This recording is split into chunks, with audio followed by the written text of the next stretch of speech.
Samsung has finally decided to strike back at its Chinese competitors with the brand new Galaxy M series and the reimagined Galaxy A series. Today we're reviewing the top-of-the-line model from the latter, the new Galaxy A50. It promises quite a few features that could tempt buyers, including an in-display fingerprint sensor and 3 rear cameras, but all of that comes at a higher price than any current M series model. Let's get started with our review.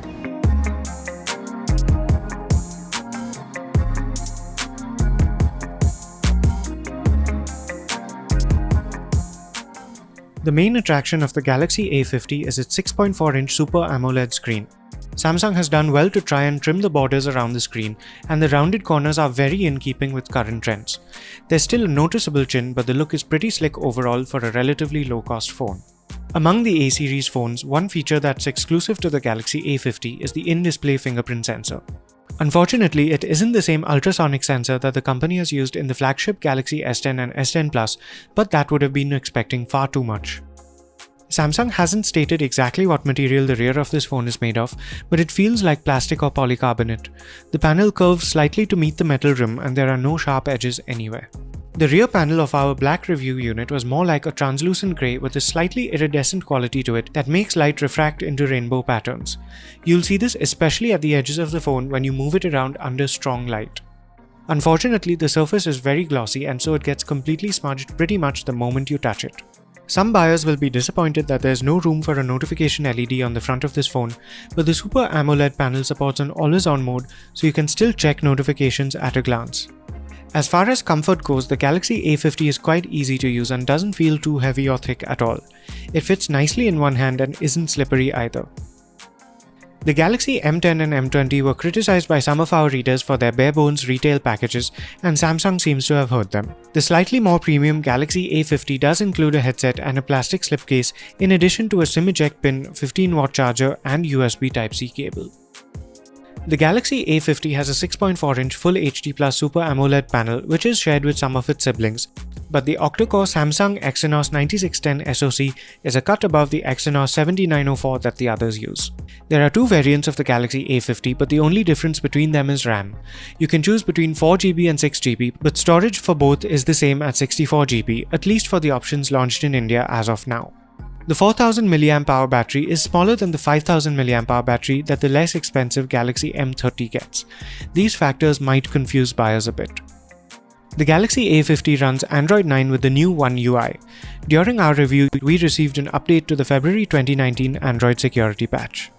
One UI is generally an improvement in terms of design, and it does look quite modern. Samsung says it has focused on usability for phones with large screens, but what that means is it has reduced information density throughout and made text and icons everywhere enormous, with loads of padding between elements. Some of Samsung's wallpapers appear to have been designed deliberately to cover up the camera notch at the top. Spammy notifications and ads on the lock screen are still an issue with the Galaxy A50, although the initial setup process does let you choose to disable lock screen stories. The default Samsung apps are still spammy, and now there's Amazon Shopping in addition to Daily Hunt, several of Samsung's own apps, Microsoft Office and LinkedIn, and of course Google's apps as well. Shortly after getting started with our device, we were tricked into tapping a notification asking us to complete the setup process. This turned out to be from a background process called Iron Source, which proceeded to install 6 spammy and unnecessary apps.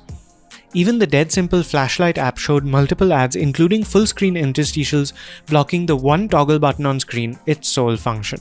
This is a continuing disappointment. Samsung is heavily promoting the Galaxy A50's Super AMOLED screen, and it really is crisp, bright and vibrant. Blacks are deep and colors really pop, but without being oversaturated. Everything looks great right from the UI to videos and games. The phone's single speaker can get very loud, but sound isn't very clear. Music and voices are grating at high volumes, and while you can use this phone for the occasional video clip, don't expect to enjoy a full movie. The in-display fingerprint sensor will be a big draw for a lot of people, but it does have its downsides. Recognition is fairly slow, and it often took 2 seconds or more for the phone to unlock itself, which is just enough to be annoying. You can use it to unlock this phone even when it's in standby, but it will take trial and error to learn exactly where to place your finger. There's also face recognition, which can be a lot quicker at times. General day-to-day usage was fine with no hiccups or slowdowns. Our review unit was the version with 4GB of RAM, and we were happy. But you might want to pay the 3000 rupees extra for the 6GB version if you're planning to hold on to this phone for the next several years. We played PUBG Mobile and Asphalt 9 Legends at their high settings, and we weren't disappointed. Battery life can easily stretch to a day and a half with normal use. We took lots of photos and videos, streamed a movie, played a few games and surfed the web throughout the day starting in the morning, and we had about 30% left at night. The included charger took us up from 0 to 11% in about 10 minutes and exactly 30% in 30 minutes. The Samsung Galaxy A50 does boast of a lot of photography features, starting with the triple camera module on the rear.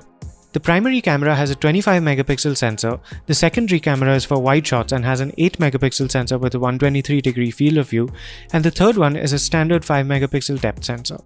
The single front-facing camera has a 25 megapixel sensor and f2.0 aperture. Samsung touts a number of interesting features, including a live focus mode for portraits, 480fps slow-motion video recording, hyperlapse mode for time-lapse videos, AR emojis, Pro mode, and intelligent scene optimization. You can switch between the standard and wide-angle cameras before you begin shooting videos, but not while recording. Speaking of which, video recording with both the front and rear cameras goes up to 2336 by 1080 pixels, which is a Full HD Plus resolution. You can change the type of background blur in portrait shots from the standard bokeh to assorted filter effects, and there's even a fake dolly zoom effect that you can make GIFs out of. Edge detection was quite good, but the background between our subjects' torsos and arms was not cut out. We were generally happy with the photos that the Galaxy A50 took. It tended to overexpose brightly lit parts of the frame in the daytime, but overall photos came out looking quite good with a lot of detail. The wide-angle camera gives you a lot of flexibility, and it's actually surprising to see how much more you can fit into a frame when standing in exactly the same spot. Quality is definitely lower though, and there's major distortion that isn't just limited to the edges of the frame. Performance at night was decent but not great. Photos might look good on the phone's own screen and when posted online, but they don't really hold up when examined at full size. There can be some motion blurring due to the shutters staying open a bit too long. If there's enough light around, close-ups taken at night are still very usable. Videos shot while we were standing came out looking great, with none of the focus hunting or wobbling that affects lower-end phone cameras. In the daytime, motion was crisp and details were good. The wide-angle camera gives everything a fisheye effect, and video is slightly darker but still smooth. There's no official mention of video stabilization, but we found that footage was still very usable. At night, things were a lot shakier and videos did not have much detail. The secondary camera produced dark, blotchy video. The front camera also has a live focus mode, but without the effects. You can change the blur intensity after taking a shot, but edge detection isn't great. The default beautification makes shots look artificial, and turning it off requires multiple taps.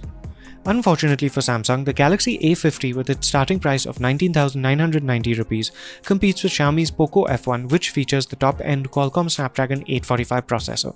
That's obviously the better choice of phone if you're a gamer or want the smoothest possible experience, but it doesn't have 3 rear cameras or a modern all-screen design. Another big competitor is Samsung's own Galaxy M30, which has the same screen, up to twice the storage space, and a larger battery, but a weaker processor, standard fingerprint sensor, and a less flashy rear panel. If you aren't too fussed about camera quality, the Galaxy M30 starts for 5,000 rupees less. We think a lot of people will find the Samsung Galaxy A50 interesting enough to consider seriously. It has all the major features you'd want to show off today with no serious shortcomings. We do think there's scope for improvement with the cameras and software, but overall Samsung is really showing that it knows how to bring back the fight. Thanks for watching. That was our review of the new Samsung Galaxy A50. For more reviews and videos like this, do visit us at gadgets360.com.